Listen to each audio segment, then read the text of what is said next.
Patreon.com fighting words. Support the boys, love the boys, show them your love by paying to show us our love.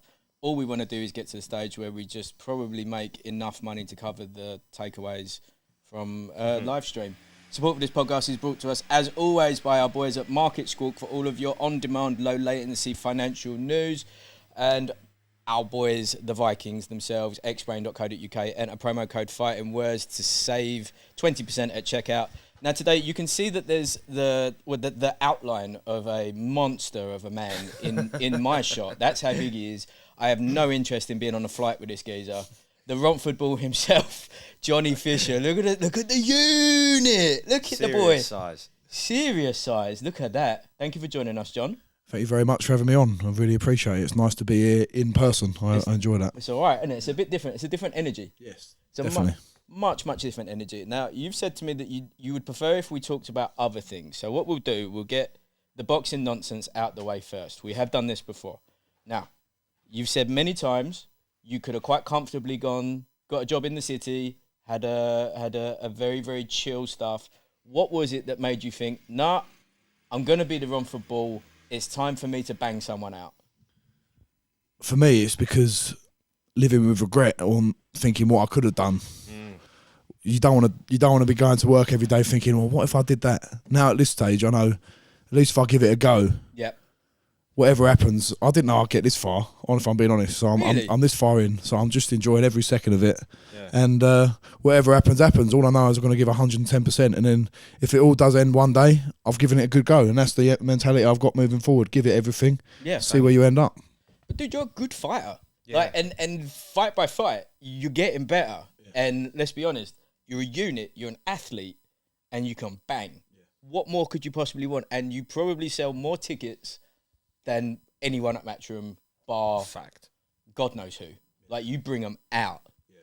That's what motivates me as well. You know, people who I know or grew up with or people I met at university, they want to come and support me and be part of the journey. That does motivate you. And yeah, as you said, from a boxing, my potential sort of thing, I've got speed, when I'm in the gym, I'm sparring, I've got great technique and I can use different things. I haven't shown lots of that so far, but I can punch. Yeah. And I'm strong and I've got the will. And as Lee Wood was saying before, the desire and the commitment, I put a lot of stuff out on social media, relaxing, when I'm off my fights, having a Chinese. But when I get down to business, I know how serious you've got to take this sport, and it's not a joke, and it will never be through want of trying for me not getting somewhere. But the thing is, you are a heavyweight, so you can have the odd Chinese. Yeah. Listen, when I'm in camp, I don't eat any rubbish. The only night off I have is a Saturday night. Saturday night, I have one treat, and that's my Chinese, and that keeps me sane. I don't smoke, don't drink, obviously. I don't go out. That's the one night off that every week, every time I'm going through my training camp, if I'm sparring, like, just relax. You've got your Chinese on Saturday night, and that's your piece. Do you know what I mean? It actually does motivate me to get to the end of the week to have a nice Kumpo prawn or two, you know? Is it getting annoying that your dad's getting more famous than you? He's not getting more famous. He is double as famous. He's getting there because he's double as famous as me. Do you think? He's more famous than me, 100%. If you go out, do they know him and not you? I hold photos for him while they take pictures. Rude. Yeah, that's good. But I don't see it as he's more famous than me. We're together. He's my dad. So it's like, and if the people that support him, 2%, 3% of them come and watch me, that's great for me. And my dad supported me with my tickets and stuff. And like I remember after the Torero fight at the O2, we came into the ring and we sort of like, that's when he first started really catching on, because we gave him a little bit of stuff there, and he deserves it because he's worked hard his whole life. Yeah. Like, cheese is his business. Dude, I remember the first time you came on, it was deep COVID, and you were telling me that, like, it just crucified. Oh, it destroyed my dad's business. Yeah, because we obviously sold to restaurants and cafes, and when they shut them, it was done, finished. Yeah. There's nothing. So what we were PTs at the time. Yeah, they told us legally we're not allowed to work anymore, and then they're like, "Oh, you know what we'll do? We'll bung you an odd 500 quid every 6 months. That'll sort you out." That's not going to work, is it? No. Just training people become contraband. Yeah, just training people could potentially have got you a 20 grand fine. Cheers. It's amazing how the powers that be can just flip us all on our head. That's what we've got to be scared of. But listen, I was working for £50 a day on a meat van from not early, like 8 a.m. till 1, 2 a.m. at night. Then I'd come home, do my dissertation till about 3 a.m. Then I'd train in the garden till 4, 5 a.m. and do it all again 3, 4 hours later. And that was non-stop through that whole period of summer in lockdown. And then we get hit with the second lockdown and the third lockdown. So that's what really destroyed my dad's business. So take what he's got now. You know, he's getting paid to throw prawn crackers at people in nightclubs. Amazing. Do you know what I mean? Amazing. So I don't think anyone has won the simulation more than Big John. I don't understand what's going on, but he's got to take it while it's there because we know it's not going to last forever. We didn't know it'd last this long, but he's going Vegas next week to eat some food in the Plaza Las Vegas. Saw. So, so good. He's going Magaluf in the summer, so we're going to go out there. So Little Sam's in Mags at the minute. Oh, We yeah? think, yeah. We think. Sam, yeah, I know, yeah. Sam. He's coming back with several things. Yes, he is. Several unwanted things. Yeah. Antibiotics ain't going to cover him. No, we might no, have no. to throw him away. Yeah, well, he should be all right. We'll see him when he comes back. He's obviously just scouting the area out for us. Scouting the area. Yeah. The crow's Yeah. on migration. Exactly that. With your dad now, so business is obviously booming when it comes to Goggle Bosch and the big Chinese sit downs and what was it like having Zhang round? Oh, we met Zhang up in Chinatown. Yeah. And what a nice fella he was. I know you. Obviously, I'm Joe's friend. I want Joe to win. Obviously, and we always said that to him. He said, "Look, we want Joe to win." Yeah. What a nice fella he was, though. Very humble. I think most boxers are. Yeah. Well, you're fighting for a living, right? How many of them are And idiots? all of us have been humbled at some point. Yeah. Sparring or fights. So you know. That teaches you. That teaches you a bit of character and stuff. So what a nice man he was. His whole team were really nice. The Tommy Lane. I didn't know they were the sons of Mills Lane, the famous referee. Is that really? Yeah. I didn't know that. Unbelievable referee who he refs a lot of Ali's fights, I believe. So it was brilliant. But nice to meet them. Mills Lane, before your time, used to be the main character in something called Celebrity Deathmatch. Really? Which was like a claymation. Like you'd have Bruce Willis versus Brad Pitt. MTV job. Really? MTV job, and Mills Lane was the proper. ref in all of the fights. That might have been the same. Is it a little bald fella? Yeah. Yes, him. Unfair, but no, but it was a cartoon. Oh, it's a cartoon. So that's how It was famous he was. claymation. Oh, really? Unfair, Is that but- what it was? Yeah. Oh, I've Let's got to get it watch on, wouldn't it? Yeah. No, I've got to watch that then. That'll be a good little watch. Yeah, I mean, it's like I think it's probably aged quite well. Definitely. Yeah, 100% would not be allowed to be released in this day and age. No. So I'm going to ask, how long throughout the friendship and stuff did it take for you to realise that your gym mate L was an OnlyFans legend? Because I always kind of liked for myself to assume that you still don't know. That's a very innocent mindset to have. Yeah, that's what I quite which like. is nice. Because like you've got mates that are like, oh yeah, I follow her on Hub and I've Yeah, I know. subbed to her, and you're like, what are you talking about? She's yeah. a lovely girl. Well, when my dad was the first one to meet her. It was at Nathan Dorr, the DJ event. He had like a TikTok event, and it's my first sort of thing my dad got invited to, and he met Elle there, and my dad got talking about Ebony Bridges, who obviously was fighting for a world title at that point, and she said she wanted to get into boxing because that's when obviously the TikTok influence of boxing was taking off, and we met her in Brentwood somewhere, and I said to Mark, look, I don't know much about her. I just know what she does. I didn't know who she was really. Yeah. But then I started looking through some old WhatsApp things and Twitter and all that, and it comes up, and you're like, oh bloody hell, I know, I've seen that before. But but trust me, she is the nicest person, most down to earth. I don't judge anyone for what they do. Everyone has to earn their money and do what they've got to do. I never judge anyone for what they do. What? I don't judge. I celebrate. Yeah, you do. Listen, who am I to judge what someone else does? That's what I'm saying. And she's the nicest person. Yep. And her whole team and everything, they're great people. And she started training with Mark. She dedicates herself as hard as anyone else. Mm-hmm. She trains as hard as anyone. She's always there on time. So why not? Who is someone else to tell her not what to do? It's not my responsibility or my position to tell her what to do. Correct. And she's improving a lot. You see, even from her first fight to her second fight, she's got a very long way to go, like we all have. And she's getting better and better, and she's got a great team. And if it works, it works. Nice.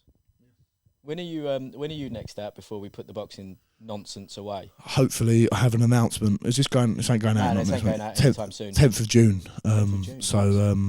It's a big card. We was looking at like an area title fight. Oh yeah. But there was a guy. I'm not going to mention his name too much, but he's got an injury, so we can't fight that. But it's probably a blessing really, because I've only had one 8-rounder. Yeah. And there's no rush with myself. I'm 24 years old. Yeah. Get more 8-rounders under my belt, 1 or 2 more, and then we'll assess from there. But I'm always going to bring a big crowd, because I've got great supporters who come not only just in London but up in Sheffield or Liverpool. We've been, and that's the astonishing thing is how far they'll travel. 1,000 travelled up to Sheffield, 1,000 travelled up to Liverpool, and then when we go to America, I reckon we'll still get about 400 or 500 people come over for that, which would be unbelievable. 2 planes. Yeah, we'll have to charter a couple of planes out there, but 10th of June, London, summer one. I know people are away, but they'll always bring a big crowd in the summer. 10th of June's good. That's before the schools have broken up. No one's away yet. That's a good point, yeah. What do you think with Fabio and Fraser? It's a great fight. I keep toing and throwing. I've sparred Fabio loads. I'm Fabio's mate, really. We've come on the Chinese sit down, and we spent, since like beginning of my career, I've sparred him. And I think he's got the power to put anyone away. He's very, very powerful. And he's got that dog in him where he can have, if he's under a bit of pressure, he can turn it on. That's what's interesting me about this. Fraser's obviously got the pedigree. This is the interesting. This is why it's an interesting thing. We're going to see a nice example here of pedigree coming through the GB setup, going to the Olympics versus someone who's come through with 4 white collar fights but has been knocking everyone out.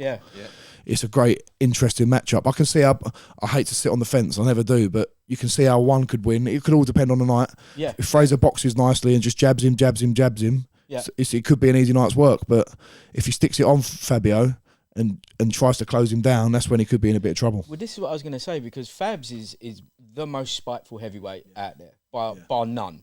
Like, if you land on that geezer and he's reasonably okay, you are in trouble. We saw it with Gorman. Like, I was shitting myself. Eric Molina. Like, watch what happens now. So, like, and Fraser is a big dude, and he's a good fighter. It's a perfect fight, and Fraser's got a fight before this as well. Yeah, just as a little warm up, because I think he's only had 6 and 8 rounders, hasn't he? Yeah, but he's calling it on now, isn't he? Yeah. So, and he knows this is he fancies it as his opportunity now. He respects Fabio. I've seen him talk. He's a very respectful man, Fraser. But he sees it as like this is my time to go for the British. So if you're calling it on, I'd probably have a 10-round warm up, I reckon, and then go for the 12-rounder. How far are you away from? I know you were saying about an area title, like. It can't be that long for you, area and English, and then try for the British, right? Listen, they're all on. When I spoke to you when we first started, that wasn't even on my horizon. But now you can see, you're not far off of that. But them boys fighting for the British at the minute, I see them as a few years ahead of me in terms of their maturity. They're all 28, 29 plus, or 27, 28, 29. Fraser's early 30s, right? So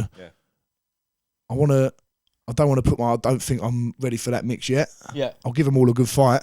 I think they know that as well, but I know where my position is. I know I'm a humble guy. I've got to do my own work first. I had 6 rounders, 8 rounders, got to keep building, and I'm in no rush. I don't need anyone else. I've just got to keep doing what I'm doing. And as you said, I have shown improvements every fight. Fact. And then if I keep doing that for the time that's needed, then when I do get to the British title level, I'll be in a better position. You're not a fan of like the whole calling out nonsense. It's just you're there for you, which is what I like. Honestly don't care about what other people are doing. I've got enough to worry about myself. Bloody hell. So I have the same view with ice baths. You know, everyone and their mum's doing ice baths. I've had to do my one life every is day. hard enough. I don't want to be cold as well. Maybe just add some different. Yeah, I don't need to be cold and wet. It's like people put it on just to show off that they're doing an ice bath as well. Cool, mate. I do it. I had to do one, but dude, it's for an advert. Athlete. It's for an advert. So I've got to do it. So I'm going to be in that bracket, but I don't have to put it out there that I'm doing an ice bath to show that I'm hard. If it's for an advert, you're also on the payroll and it's part of your your promotion. Exactly. So I want to buy my Chineses, and I need a few of them pounds.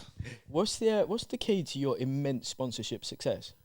A lot to do with where I live in Essex. I'm a heavyweight, and people around in Essex, they get behind each other. Think back to Kevin Mitchell and the people that got behind him. I've got a lot of people that I know, and people want to support me, and a lot of them are local businesses, and I think it's just where I'm honest, and I don't try and talk myself up too much, but people can see that I've got potential, and they want to be part of the journey more than anything. The people that I've got around me are very genuine people. They don't look at what they can get out of it. They look at what they can be a part of. So that's a big part of it as well. So it's very exciting to have that team around me. We all have a tight-knit sort of group, and we talk on WhatsApp every day, and we meet up a couple of times a year. And there's good business for people to be done between different businesses as well. So it's good that we've got a tight little community there as well. What's the aspirations now? Because like I said, the first time you was on, you were fresh. You just had your first fight. You was happy that you stopped him. It was fresh, and there wasn't any ambition. But when we said like, how far do you want to go? You were just like, I want to see what happens. Yeah. Now, with all of the elite sparring that you've had, with all of the people that you've been mixing it up with.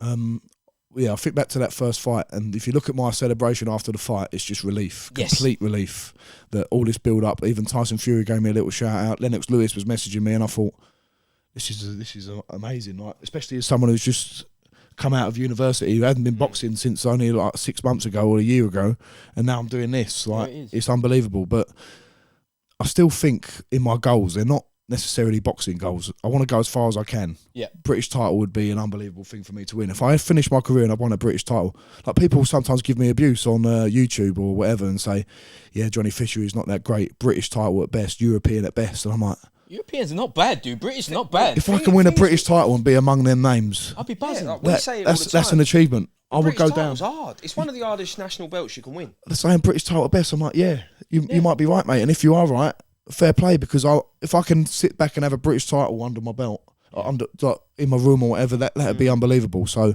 there's no disgrace. But yeah, that's something I'll set my goal on. I want to be a British champion one day. But who knows where you can go after that? You win a British title, as you said, they're hard fights. They're massively hard. And then fights. you can put yourself on a pedestal to maybe go for a Commonwealth or European. But I'm of the mentality where it's, for me, yeah, the boxing side of it is the most important side, but it's more about making myself comfortable, making my family comfortable. You had Lee Wood talking earlier about securing your financial future. That's a very important thing, because boxing it's the most brutal game out there, not only from a physical point of view, but the people that are around you and the politics at play. You've got to come out of boxing and make sure that you've secured yourself financially. That's the key thing, and for your family as well. So yeah, there's boxing goals, but there's also goals to secure yourself as well. I think there's an awful lot as well with this sport where you have to have like such a good close relationship with your management and your promoter, right? But that, I mean, I would imagine that for a lot of fighters, the second that they retire or they're out of contract, that ends. And it's probably quite jarring and quite emotionally horrible to be like, oh, I was just an investment. I was just a product. That is hard, but for me, I've got, like, I think back to Sam Jones when he managed me at the beginning of my career. He's my friend. We talk nearly every day. Like, there's an emotional investment with him there. Adam and Shane, who manage me now, I see him as mates as well. So I'd hope that after boxing, we'd still meet up and talk and things like that. But yeah, at the end of the day, you've got to put all that aside, and it is a business, and you've got to think with your business head on when you're in these situations. So I've got friends. I'm lucky, like Jake, my mate as well. Like, we all work together, but we call him Vitamin J because that's Vitamin J. for sperm. Yeah, well, he likes to put it about a little bit, doesn't he? Doesn't he? Yeah, when he can and where he can. But yeah, you build relationships with people, even in it is a working environment, really. But you go through a lot together. You're fighting, and the things that can happen, and you build a relationship with these people as well. Even Mark is my friend, and Jimmy Tibbs is great. Having Sonny Cannon, these people are my friends as well. So it won't just be boxing. Like, these are friends for life now as well. I love that. Should we put away the boxing nonsense? Yeah, let's put it away. Right, what did you do at uni? I studied history at university. So I've done a lot on the Russian Revolution. Decent. Arab and Islamic conquest of Spain and 7/11. But I do a lot. I sound like a nerd, but I like learning a lot about the 20th century history. Let me just say this right now. No one's going to look at you and go, nerd. no one's looking. They think it, they'll People are that shocked. thought process instantly. Yeah. No one's looking at Johnny Fisher and going, oh, he's probably fucking a bad man on Twitch. They're looking at that going, how's that geezer even get controllers that fit his hands? Oh, mate, no, but I find that sort of stuff interesting. History interests me because you can tell stories about things that haven't happened, but these are real life events that have destroyed communities or destroyed lives and economies, and things like that have happened in the 20th century. I was in Warsaw last week, and that place, you can still you can feel the eeriness of what's happened there. Like, not only what happened in World War II, but the 30, 40, 50 years afterwards where the Soviet Union controlled it. You can feel the people, it's just, they feel quieter. You know? You can see it in the architecture. You can see it in the way that they conduct themselves. There's like a grey hue. There is. There's something really odd with it. It's very hard to explain, but it's an odd, eerie feeling. Yeah, it really is. Why, like, what was it about history? Just pure interest? You thought, I'm just going to get a degree. This is something I'm going to be able to do. I like, and I'm all about it. Well, I was one of them kids who grew up playing with soldiers and sword fights and things like that. And my granddad used to watch the old war films, the cowboy films, and the Magnificent Seven and the Bridge over the River Kwai. My dad was into it as well. So I've grown up with brothers as well, and we're into all that sort of stuff. Like, that's what I grew up on, and my dad had an interest in it. He used to take me to Hadrian's Wall and things like that, and I just had a fascination in it from young. So I thought, when I'm going to go to university, I could have gone straight and done law, but my plan was to do a history degree and then do a conversion course into law, which takes about 6 to 9 months. Because a lot of lawyers and barristers, they don't actually start off with an actual law degree. They do the conversion course. So I know one that done geography and then went in. People learn as they go, sort of thing. It's like anything. It's like what I've done with boxing. I've learned as I go. So that's what I had a passion for. So I thought if I'm going to sit in lectures and read things, I want to read about things that I'm interested in. At least it's going to be fun. Yeah, exactly. Are you a boxing historian as well? Not as much so, actually. I've not That's got the surprising. depth. I would Yeah, have thought you'd be all about that because like the depth is nuts. I've seen Tyson Fury talk about it, and he's like really clued up on all of it. But I like looking at like what Jack Dempsey done and things like that, and travelling from bout to bout. I think it's really interesting. But for me, it's more I like political and military history and things like that. I think that's just what I'm interested in. Boxing, I love boxing. I love watching it, and I watch the old fights like the Lennox Lewis and back in that era. But for me, it's more preference for history. Military history. European, like World War I, World War Two. I like a lot of Napoleon stuff as well. Like European history is probably my favourite. I like. I've started to get a bit more into like the frontier history of the Americans and the British and stuff like that. Have you seen Last of the Mohicans? Obviously, unbelievable film. So that's really what I used to got me play interested. that in the forest. Really? Fact. That is one of the best films. It's got one of the best endings to a film. What, the spinning swing turn movie? Yeah. When he sees his son get pushed off the cliff, that's the sort of stuff. Me and my mate used to do that down at the forest. Really? Like, I've still got scars from getting whacked with the stick. But do you know how historically accurate that film is? I watched it on like a YouTube doc when they go through and pick out. Apart from Daniel Day-Lewis, that's not historically accurate. No, especially with the musket and stuff like that. You couldn't do that now. No, that's you wouldn't be able to do it. Robert Downey Jr. in Tropic Thunder. You get in trouble. With what? Of course, yeah. But the historical accuracy of like they're marching from the fort and then they get ambushed on the way out, like that all actually happened, and that's why I find it interesting, because imagine being in that scenario. You're walking down a valley. How did you not end up down at Sandhurst? How did you not end up like an army officer boy? Because he's too big to be in the military. Obviously he can do. He's never going to be elite special forces. They're all like my size and about 5 or a foot paratrooper. wide. I wouldn't be able to be a paratrooper either, jumping out of the plane. No, Or so I wouldn't be much use. I'd just be thrown over the top, wouldn't I? Maybe they just have you on top of the tank. Yeah, maybe that. The tank. Or pushing just the tank. A little bit of sled work for the lads. I think there's a lot, like when I went to university, a lot of the officer boys and the boys that are in the army, they're of a different class as well, isn't it? It's a very still class dominant.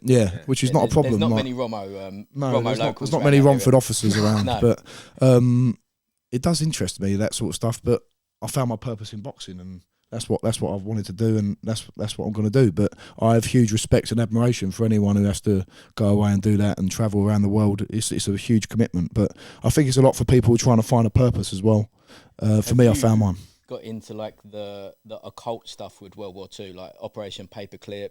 No, I haven't. Oh, that's something. You found like another. You're like another level, like serious, paperclip, like all of the Nazi scientists that were responsible for the elite rocketeering. They all got split up. Some went to Russia. Some Argentina. went to here. The Argentina was where they ended up. Yeah, where they escaped. You've seen like the Bavarian. Have you seen the government? This was government. So Paperclip was the guy that started NASA. Yeah. That's Warner Van Braun. They're all still in the. They came from the German government and then fizzled out into the most vicious of all of them. And the European Union as well. A lot of the officials went into that as well. But that's what I'm talking about. The Argentina, like there's actual like Bavarian villages in Argentina. There's whole towns. Yeah, I know. It's crazy. They tried to set up, like, I feel like this is good because I'm like, you're refreshing all my I don't talk about this as much anymore because I'm not in these circles at university anymore, and you're jogging my memory again. Yeah. Like the Paperclip's huge. Yeah. Like all of the super occult stuff that they were into, like flying saucers and it's amazing. Agartha. Yeah. It was wild. Like it's not even like that side of things is nuts about World War II anyway. But then like the war I've got a really good film actually. Where I went Warsaw last week. Warsaw 44 is a really good film. It's a Polish film. It's got subtitles and it's like.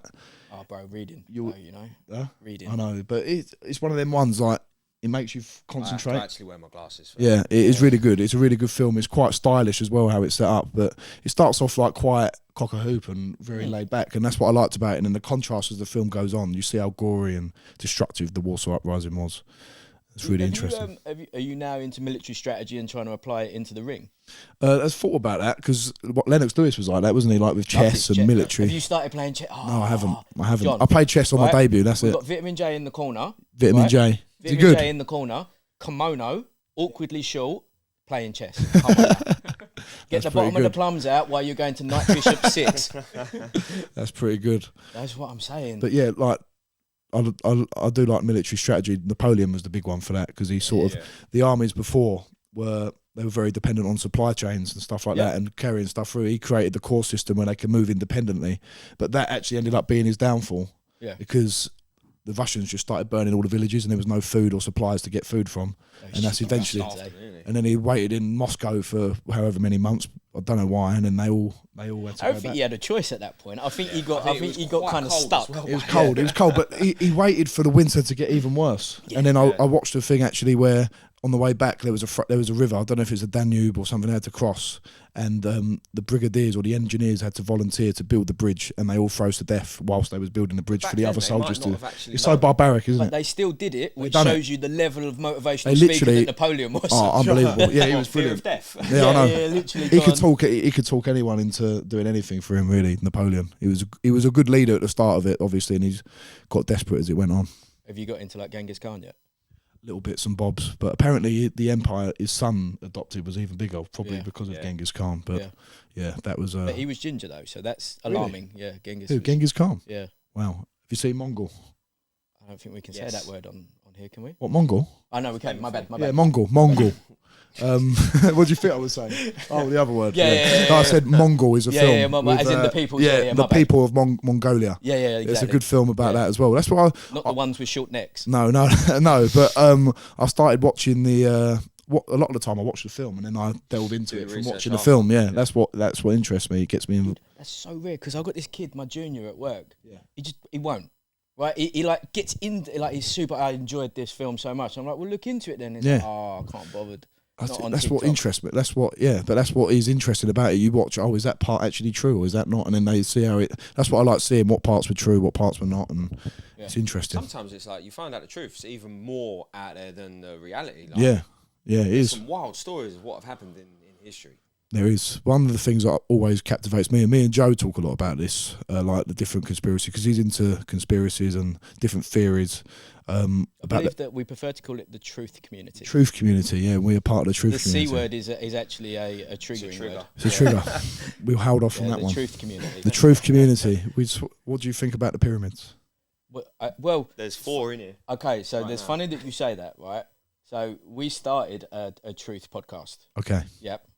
Jake may have filled you in on this, and we had the first guest that we had on it was 2.5 hours PowerPoint presentation. Wow. You know, like if you go to like one of those timeshares to get the little free trip to Florida. Oh It was one of them. Wow. Yeah, he definitely was going to make me try and drink something afterwards. Yeah, definitely. But he says that the pyramids are chemical processing plants, and then had 2.5 hours worth of evidence to back it up.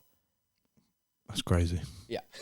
The thing is, right, once you start questioning the truth, right, and what you've been told, then it's very hard to decipher from there what is true and what's not, because everything starts sounding plausible. That's the problem with it. How far do you go down? And how do you prove it in? Yeah, you can't prove it if there's no evidence. Like there's no evidence, yes or no, to say it either against either or. So. Yeah. And then he got the that we ain't released it yet because he's had to wait 5 months. Oh my God! You know what I mean? Yeah, Like, it's not touching the sides, is it, John? No. Let's be real. Isn't it? Might have been other guests that we had after that. Yeah. A bit spooked out by it. Yeah. But isn't it something to do with that? Isn't it? Aren't they all perfectly aligned with the timing of the day or something? Oh yeah, it's the equinoxes. When the equinoxes hit, they're 8-sided instead of 4-sided. Solar calendars, all sorts. It's just simple things like how do you get them blocks to the top of the pyramid? Like how do a human? A lot of slaves. We had another geezer on the pod who told us how. Yeah. But we can't repeat it. Okay. Who's this? Stephen D. Kelly. Yeah, that was a lot. Yeah, so we started on that one. Maybe Big Joe would actually want to come on SideQuest. Yeah, he reads about everything and anything, and he's got a lot of interesting things to say, and you'd be interested. He knows a lot more about it than me, because when we're in camp, you've got a couple of hours to spend after training, and like you'll see him on his computer looking at something and just asking questions. Is he a mega nerd? Is he the biggest, most dangerous nerd on the planet? He is the biggest and the most dangerous. He plays video games all day. He plays Warcraft and Skyrim. Does he love anime? Wow. I think he does, yeah. Yeah, that doesn't surprise me. But he's just on his. He'll bring his like laptop and computer set out with him to every camp. He'll be playing all the time, and it's not just that, but he'll be doing research on different things. Like he's got books on spaceships and stuff like that. And I think I love him even more. No, he's a top man. Like he's the nicest bloke you ever meet, and he hasn't got a bad bone in his body, except for when he gets in the ring, obviously. But he's just such a nice bloke, and he's got a lot of knowledge, and he doesn't take everything he hears for granted. Like he'll question your phone anything. In your pocket? Yeah. Wow. Text him. Yeah. Right, you're on a pod. Don't worry about naming stuff or big time. And text him. Have we been to the moon? They're saying no. All right, let me text. And then we can go from there. I'll send him a voice message. Yeah. There we are live. Right. Go on, son. Got any Wi-Fi here? I can get you on Wi-Fi. I've got it. Joe, you all right, mate? I'm just on a podcast at the minute, and the boys have asked me to ask you, do you think we've actually been to the moon or not? Because we're having a little discussion about it now. A symposium. Yeah, it's a bit of a random one, but you're the man to ask because you're an expert in these sort of things. Right. Joe's the sort of guy who can take about 3 days to reply. Yeah. So you probably have to give that one to At some Jake. point in time. Yeah, we'll get it back to you. Maybe we'll just overlay that. Yeah. I'll give it a check in 10 minutes. See, it might come back. Yeah. With him himself, from your perspective, because you are loved, and it's taken a lot longer for Joe to get all of the nation behind him, but they were behind him. Yeah. Right? How does it make you feel when you see, like, Zhang's no joke at all, right? And it is what it is. It's heavyweight boxing. 6'6" and 6'6". You're both 20 stone men. The UK has instantly shunned him, and we're hearing he's not an elite. He's not what he was. Worst sports fans in the world. Yeah, worst sports fans in the world. It's sad. It is sad because Wrong, isn't it? Joe would never speak like that about anyone. He'll lift people up. He's the sort of character that lifts people up. But that's the nature of sport, and I know that about myself. People like to build you up, and then they'll cut you down as quick as they built you up. So that's something you've got to take as a professional sportsman in any sport. Yeah. But let alone boxing is probably the hardest one because you're going in there and you're fighting another man. You're leaving it all on the line. Listen, he's getting his eye pounded all the time, and he's not giving up. He's got the heart of the line. That's a big man. And Joe wasn't weighing what he should have weighed for that. I don't think. I'm not the expert. He should have weighed 18 stone. I think he was early 18 stone. Right. Normally he's 19 and a half stone. Big difference. Yeah, and Zhang looked massive in that ring. He looked huge. But Joe's normally bigger than that. But as you said, it's boxing. Things go wrong in the fight. The preparation you can look at and say, did I do this right? Did I do that right? That's part of it. But it's all lessons. It's easy for people to kick people when they're down, and I've seen that myself. Like even me when I was young, 14, it's naivety. 13, 14-year-old, you're looking at boxers, you think, oh, why has he done this? Why has he done that? He should be beating this guy. It's not as easy as that. No. It's not as easy as just saying that. You're going in there and you're fighting heavyweight boxers, and I've realised that myself. So very easy to kick someone while they're down, I think. Do you get a lot of ag online? I don't, not really. Most of my stuff's positive, but everyone gets aggravation. Gets some, yeah, right? Yeah. But like I think that's because there's people that make it their life. Yeah, and have some form of hate for just no reason. And one thing I've realised is the minority always shouts louder than the majority. Like the majority of people I meet are friendly and stuff, and people always give you ag and give you stuff. But it honestly doesn't faze me. I put myself in the public eye. I'm a boxer. I get paid to do what I do. People can have an opinion on it because they're paying to watch on their subscription or they're paying to do. So it really doesn't faze me at all because most people, when I walk down the street, they won't say it to my face anyway. This is what I wanted to know. Yeah. Opinions as fucking common as arseholes, isn't they? Exactly. So let them say what they want. When because you're 130-ish thousand on Insta, and like you're a public figure, a proper public figure. I like that no one's got the bottle to say it in person. I would like to see some of the DMs. Even if you weren't a boxer, I'm pretty sure no one would have the bottle. You get people on Instagram, like it'll be a young boy saying, "Johnny, I'll take you any day. I'll smash your face in," and then I'll say, "You probably will." To be fair, mate, I'm not feeling too good at the minute. And then they text you back and say, "Oh, mate, I'm sorry. It was just a dare. I'm so sorry." So people say things. My dad gets it as well. Of course he does. Dad gets it. Well, he's a big fat bloke on telly. Like people are going to give it to him, aren't they? Like he'll get it, and he knows he'll get it as well, but.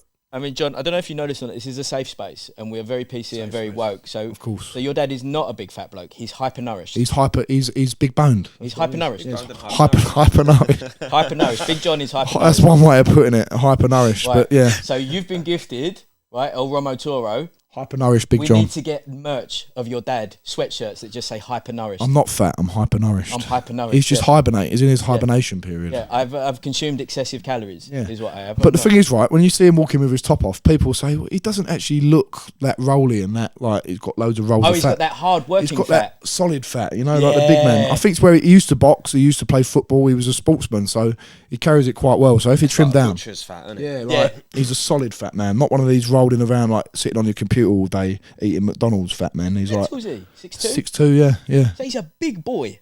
Big old unit, and he used to fight as well. He boxed at the Repton, and he fought Barry Smith actually. Did he really? Yeah. And they sparred a lot together. So yeah, he's been about and done a bit, but he met my mum, and I think that just put it all. Oh. Yeah, he just became a family man, got in the cheese business. Boom.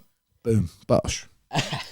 How often does like Eddie pop round? Because you're only up the road, isn't it? No, not really at all. Really, How rude. we're trying to get him. Yeah, it's very rude of you, Edward. But Edward should be having a Chinese by now. we've said I just shouldn't texted him yesterday actually because he said he's going to come on, and I said when are you going to come on? he? Yeah, don't Like talk Sunday, about Monday. it. Do it. Yeah, let's do it. But I see Eddie. He's similar to us, and he's grown up around Brentwood, and which is 5 minutes down the road from us. So I like Barry as well. I love Barry. Yeah, Barry. Like, But he's proper. you might get them both on together. Oh, yeah, that's what Do a we're double father and son banger. that's what we're hoping for. That'd be brilliant. But yeah, he's you know what the game is as well. He's a promoter. He wants to promote. Busy man as He's well, a busy isn't he? man. He's got to do what he's got to do. I've got to do what we've got to do. What we've got to do. So we'll get him on at some point. 100%. He likes the Chinese as well. We had a Chinese. He came over to Vegas when I was out there. Yeah. And we ate in the Win Chinese, and that was That's out delicious. of control to win Yeah, Chinese. that was lovely. Very nice. Better over there than over here. No, my favourite is the Blue Orchid. You can't beat the Blue Orchid, but Shout that's out Blue because Orchid. shout out to the Blue Orchid because it's what you're used to as well, isn't it? True. Like when you grow up with. When you're getting the phone call Oh, deliveries. 100%. Well, my dad's been doing for Deliveroo. He's been doing the five best Chinese takeaways. So he's been Manchester on Tuesday yesterday. Who does Oxford Monday. his medias and PR? Because My I think brother. You should, okay, so maybe you should maybe bin Jay off and. Well, yeah, I'll use Jake. Jake's for me, but he'd love to get his claws into Big John as well. Yeah, he'd love to be all about Big Jay. We made a graphic for him this week. Oh yeah, for the Big John tour. Yeah. So there's a little bit of Was that crossover you? there. Yeah, that was us. I love that. Well, Henry used to work for Jake. I remember. So I met him a few times. Henry. oh, did you? Lucky yeah, I'm you. pretty sure I did. Yeah, he's a strange like character, tall isn't he? Version, like tall, thin you. Yeah, he's a strange character. But by He's the way, very genius. He's got genius qualities, but he's also very strange. You mean autism? Yeah, like in that sort of way. Yeah. Blue Orchid, I thought it was just like them talking about because they go there all the time, and then I went there. And Different level. It's unbelievable. Proper Chinese. Proper old school, like I Ray. have a word with Robbins. I keep messaging him like, look. Robbins Pie Mash. Yeah, I'm like, give me some food for the pods. I'll shout you out. We'll put it all on the bottom. I'm going to tell him. I'm going to see Jack soon, actually, so That's what we'll I'm get him saying. shouted out. But yeah, with the Blue Orchid, like it's proper old school. You go in, Ray, who's been there for 50 odd years. My mum and dad have been going there since he was 16, 17. Are they The dated same there? old. Yeah, that's where they met. Thing is, Well, they there's didn't just meet there, not but many they. of them that are like that left. Yeah, I know. They're just proper old school. When they had done it up about 10 years ago, we was like, why have they done it up? Because you know, like they had the old school like Chinese wallpaper and stuff like that. Yeah. But it needed a modern up, and it's just proper Yeah, old but school. they never modern, did they? No, They kind of no, modern no. just to like the late Yeah. 90s. Yeah, it's just clean it up a little Yeah, they bit. put But some tiles down and some sparkly bits, and it's then the they sort just of hope for place the best. you see people that you know in there and stuff. It's proper old school Romford, like the old school Romford that Yeah. we grew up with. Even I grew up with like 15 years ago. So yeah, it brings back good memories going in there. I like it. I like it a lot. Do you like a Chinese? I do love a Chinese, but obviously our local, which was called Oh yeah, I saw that. Is that what's that? Dynasty. Yeah. Dynasty. Yeah. Dynasty is actually not the local. The one down the a little bit 10 shops down, Empress. Is it It was a just takeaway or is it a It was a sit-in? takeaway. Yeah. Dynasty's all right. Do you know what I love? My dad doesn't like it. He likes to ring up and the takeaway gets delivered to you, obviously, because he doesn't want to leave the house. He's a lazy man on the weekends. Yeah. But for me, I love going into the Chinese and picking it up and taking in the It's atmosphere. going to be 20 minutes. Yeah. Have Have a little walk down, or you walk in Yeah, and because by the time you the get smell it of back, the it's pork. eatable. Yeah, I It's know. not molten. it builds up the appetite. Yeah, because otherwise they could be just delivering here, there, and everywhere. It's also like a lot of the time, most of them only used to do delivery. Yeah, that's that it. memory of that as well. 100%. It's I love walking in the Chinese and hearing it being cooked in the wok and stuff like that. It's Jess, should we do Chinese on Saturday for the stream? Yeah. oh lovely. Yeah. Nice. What are you doing on Saturday? You want to come for the stream? Where am I on Saturday? I'm actually having a Chinese on Saturday. Are you? Yeah, with one of my sponsors. So Who's the dream guests for the big Chinese sit down? Tyson Fury and his dad would be great. That'd be unbelievable. That would be out of control. Eddie Hall.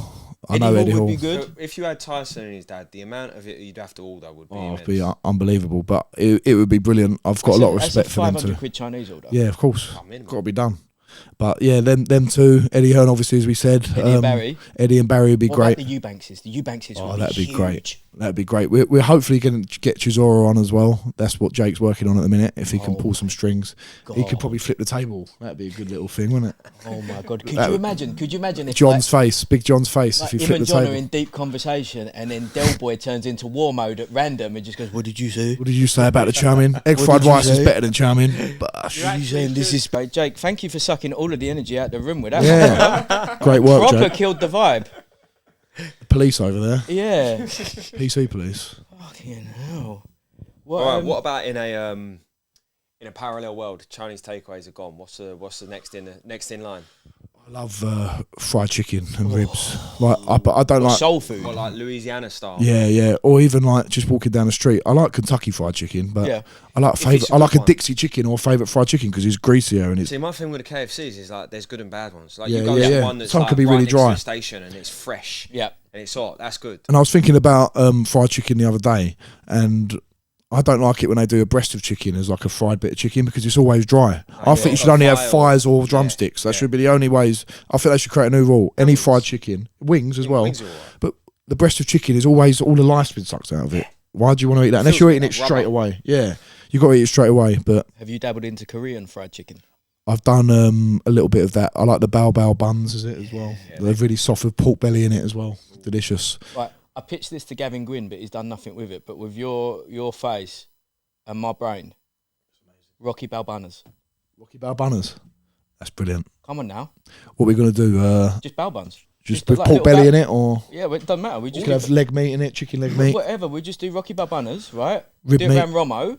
RomfordBull gives it. Maybe sponsor a couple of little fighters. And then we around could there. maybe get a little cart that comes along, and then it can build into a restaurant, and then we can have like a little empire of Rocky Balbunas. Yeah, and we've already got one in the corner that can do the socials, apparently. Yeah, well, he does it for free as well, which is great.